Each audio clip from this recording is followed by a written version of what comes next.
Right here, I've seen a heavy truck blow this red light with no question, and lots of people driving 50, 55 miles an hour at most. And if you had a guess, what would you think the speed limit is here?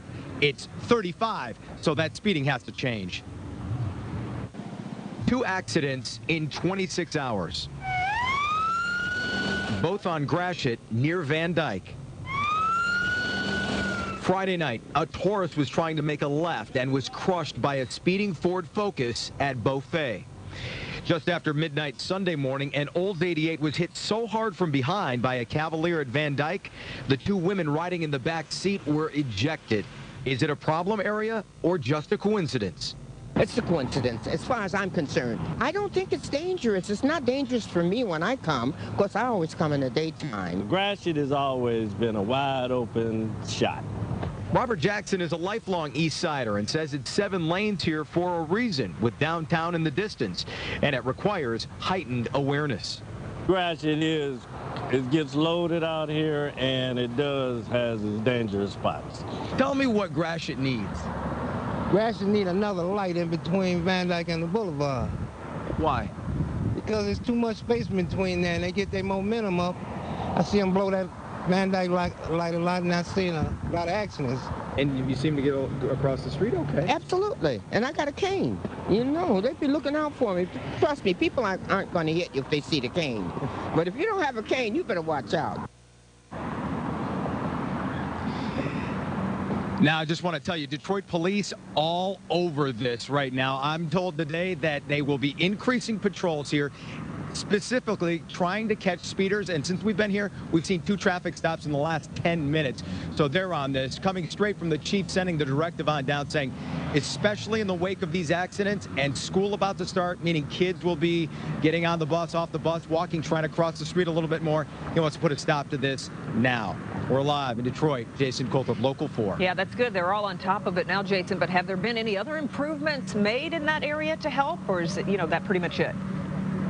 No, they're actually, the streetlights in this area were fixed recently. They were not working for a long time. I'm told the city got on that, fixed them, and that's another thing people were worried about. Like you heard Esther there talking about crossing the street. She doesn't worry during the day, but at night other people tell me it was tough. I mean, there were 2 things to worry about, accidents and people getting hit by cars, but that's been an improvement, Kimberly. Yeah, indeed. All right, Jason, thank you. Well, what a weekend we had in Detroit. Unfortunately, the road closures weren't quite in sync with Kenny Chesney and Aretha. So what a mess it was a mess. But the weather, like you said, really nice. It all shaped up. For once, it wasn't my fault. Just take me off. Can we not blame the roads on you? No, the list of things, that's not on there. In fact, we've got some pretty nice weather. The only real drawback going forward are going to be some of these temperatures, maybe a little bit cool for this time of year. Right now, we're at 73 at Metro. In fact, just about everybody, with the exception of Lansing, is in the 70s. It's 66 out there right now.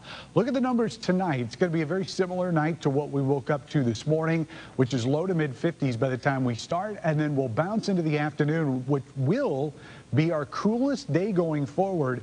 There will be spots that won't get out of the 60s tomorrow, but I think officially we'll probably hit 70, maybe even 71 within the city by tomorrow afternoon. Looking down at Comerica Park, they're not going to be playing baseball. I think they're out in Cincinnati tonight.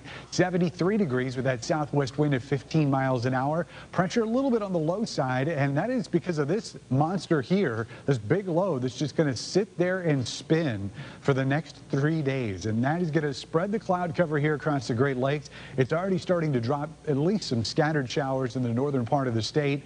And while I don't think all of us are going to see these sprinkles over the next couple days, really at any point in the afternoon, today, tomorrow, and also into Wednesday, will be a chance at least of a rogue raindrop, and that's going to be about it. I think a lot of us are going to stay dry. We'll repeat that pattern going into Wednesday as that low slowly starts to slide to the east, and then on Thursday we'll get the sunshine back, and we will start getting those temperatures up even above average by the end of the upcoming forecast. So we'll be down in the mid-50s tonight.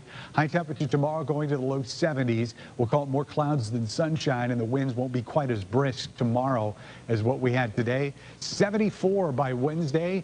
And then the 80s will show up for the weekend. Chance of an early thunderstorm there on Sunday. And then the indications right now for next week look like mid-80s to start out that work week. So summer's not going away. It's holding on. Just a little bit of a break here. Okay. All right, Ben.